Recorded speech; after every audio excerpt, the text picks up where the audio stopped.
खबर गाजीपुर से है, जहां जेल से रिहा होने के बाद निवर्तमान सांसद अफजाल अंसारी के मोहम्मदाबाद के यूसुफपुर फाटक आवास पर पहुंचने पर समर्थकों ने उनका जोरदार स्वागत किया।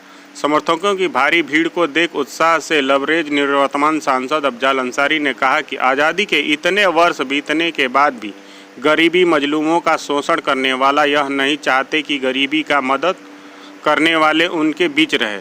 हमारा परिवार देश को आज़ाद कराने की लड़ाई में व आज़ादी के बाद देश की सीमाओं की रक्षा करने में अपना सर्वश्रेष्ठ न्यौछावर किया है। वहीं गरीब मजलूमों का हमेशा मदद एवं शोषण करने वाला का हमेशा मुंहतोड़ जवाब देता आया है। लेकिन आज इल्ज़ाम लगाया जा रहा है कि दबंगई कर हम धन की वसूली करते हैं। कहा कि हमें जमानत मिली है लेकिन सज़ा पर रोक नहीं लगा है। इस मामले को लेकर सुप्रीम कोर्ट जाएंगे। अगर सज़ा पर रोक लग गई तो हमारी सदस्यता भी बहाल हो जाएगी और उपचुनाव भी नहीं होगा। कहा कि देश में एक मोर्चा तैयार हो गया है। 2024 के चुनाव में इस सरकार का सफाया तय है। उन्हें दोबारा सत्ता में नहीं आना है। जेल में रहने के दौरान नगर पालिका चुनाव में उनके प्रत्याशी की जीत मिलने पर उन्होंने नगर की जनता से प्रति आभार जताया। इस मौके पर विधायक शोएब मन्नू अंसारी, नगर पालिका अध्यक्ष रईस अंसारी, पूर्व अध्यक्ष शमीम अहमद सहित काफ़ी संख्या में लोग मौजूद रहे। गरीबों की बहुत काम है। जरूर मुश्किल हालात थे हमारे जैसे इंसान के लिए, लेकिन सब्र से काम लिया गया। ये इसके पीछे उनका जो मकसद है, जो बेचैनी है, वो आम आदमी भी समझ रहा है। इस मुल्क को आजाद हुए तकरीबन 77-78 साल हो गए, लेकिन इस मुल्क में वो लोग आज भी गरीब और कमजोर को गुलाम की तरह सर झुका करके जिंदगी जीने के लिए मजबूर देखना चाहते हैं। कुछ ऐसे लोग हैं जो ऐसे सताए हुए लोगों के साथ खड़े हो जाते हैं, उनकी मदद के लिए उनकी आवाज बन जाते हैं, और ऐसे लोगों के साथ इस वक्त जो दबंग किस्म के लोग हैं, जिनके पास धन दौलत की ताकत है, जिनके पास बाहुबल है और जिनके पास हुकूमत के अख्तियारात की नाजायज ताकत है, वो लोग खास तौर से पहचान कर करके ऐसे लोगों को, जिनको देख के गरीबों में, कमजोर लोगों में एक हिम्मत बन रखी है, ऐसे लोगों को किस तरह से बर्बाद कर दिया जाए ताकि गरीब डर जाए। ये सारी कार्रवाई जो हुई वो सिर्फ मुल्क के निर्माण में, मुल्क की तरक्की में, मुल्क की सियासत में और गरीब आवाम की हिमायत में लगातार काम करते रहे। और आज उसका सिला इस तरह से इल्जाम है कि इनकी इतनी दहशत है कि नाजायज तरीके से ये जनता से अवैध धन वसूलते हैं। इल्जाम है कि हम कमजोर लोगों की जमीन और जायदाद को कब्जा कर लेते हैं। हमने, हमारे बाप दादा ने लोगों को बसाया है, उनके सहारा बने हैं, उनकी मदद की है। हमारे ऊपर उल्टा इल्जाम लगाने वाले वो जो पूरी तरह से गरीबों का गला घोटने वाले लोग।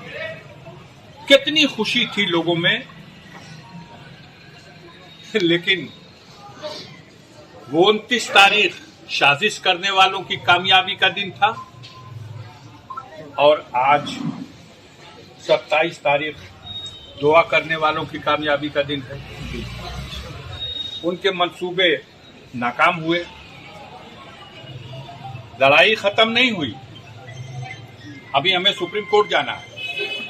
और ये लड़ाई सिर्फ मैं नहीं लड़ रहा हूं, इस मुल्क में हमारे जैसे बहुत से ऐसे लोग, अपने सूबे में देख लीजिए, आजम खान साहब के साथ इसी तरह के हालात बने, उनके बेटे की सदस्यता खत्म, आजम खान की सदस्यता खत्म, 3-3 मामलों में सजा की होती है कि सदस्यता न खत्म हो। अभी इसी हफ्ते भारतीय जनता पार्टी के एमपी की सजा हुई है, थाने में घुस के लूटपाट करने और मारपीट करने की थी, 1 साल की सजा, ताकि सदस्यता भी न समाप्त हो, जेल भी न जाना पड़े। और हमारी 4 साल की सजा इसलिए कि सदस्यता भी समाप्त हो जाए और जेल भी जाना पड़े। तो ये सब हो रहा है, प्रेशर है, दबाव है, तमाम तरह की चीजें हैं, मैनेज किए गए हैं तरीके। आप लोग भी अखबारों में पढ़ रहे हैं, पूरे मुल्क में बात नहीं है। 2-4 महीना और ये जालिम हुकूमत में बैठे हुए और उनके लोग जितना जुल्म उठाते, कुदरत की तरफ से एक विकल्प बन गया है और यकीन मानिए वो विकल्प इनकी नींद हराम कर चुका है। जो एक विकल्प तैयार हुआ विपक्षी दलों का, वो 24 में किसी भी कीमत पर ये लौट के आने वाले नहीं हैं। इनका खात्मा, इनकी हुकूमत का खात्मा होना निश्चित है। अब वो बेचैनी में, इस दौर में जितने लोगों का गला काट गए, तो हम भी अपनी एक कुर्बानी देने को तैयार हैं, कोई बात नहीं है। लड़ाई लड़ा जाएगा, आवाज मेरी दबाई नहीं जा सकती। अभी मैं जाऊंगा सुप्रीम कोर्ट।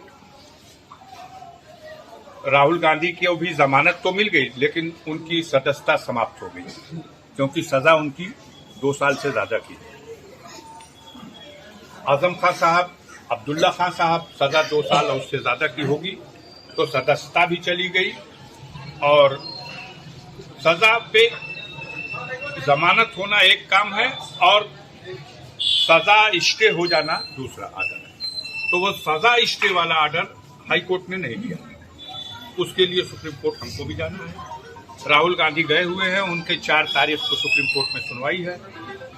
अब्दुल्ला खान भी गए हुए हैं, उनके अगर सुप्रीम कोर्ट से इंसाफ मिल गया, वो सजा स्टे हो गई, तो हमारी सदस्यता भी बहाल हो जाएगी। और अगर वो नहीं हुआ, तब उस कंडीशन में दोबारा यहाँ बाई इलेक्शन होने की संभावना है। ये लोग अपनी साजिशें कर रहे हैं, परेशान हैं।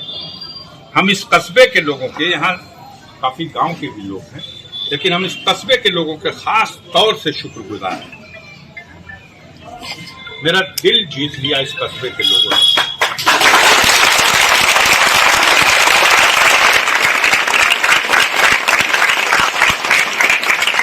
हम जब जेल गए तो सबसे ज्यादा अगर फिक्र मुझे कोई सता रही थी, तो एक फिक्र थी कि हमें बंद किया गया है 5 दिन के बाद नगर पालिका का चुनाव, और बहुत दिनों से इनका मंसूबा, इस तरह की जो ताकतें हैं।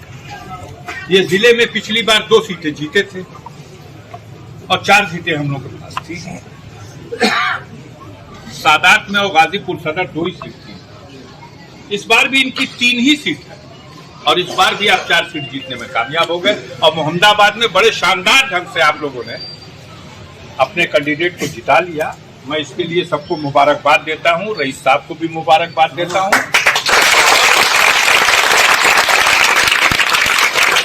लोगों ने सोचा था कि लोग दहशत में हो जाएंगे, डर जाएंगे,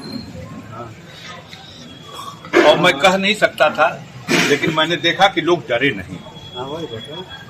और यही आज कहना चाहता हूं कि ये सारी कार्रवाई सिर्फ गरीब और कमजोर लोगों को डरा देने के लिए है कि डर जाओ, तुम गुलाम हो। और ये वोट उन लोगों की है जो लोग महंगाई, भ्रष्टाचार, बेरोजगारी, महिलाओं पर हो रहे अत्याचार, इस सवाल पर कोई बात नहीं होगी। चलिए फिर मुलाकात होगी। हम भी थके हुए हैं, परिवार में भी जाएंगे, फिर अब रहेंगे। कल जुमा भी है, मुहर्रम की 9 तारीख है। बड़े अमन व अमान से आप लोग मुहर्रम के इस त्योहार को जिस तरह से मनाते हैं, अपने रस्मों के हिसाब से मनाइएगा, लेकिन अमन व अमान से और भाईचारे के माहौल।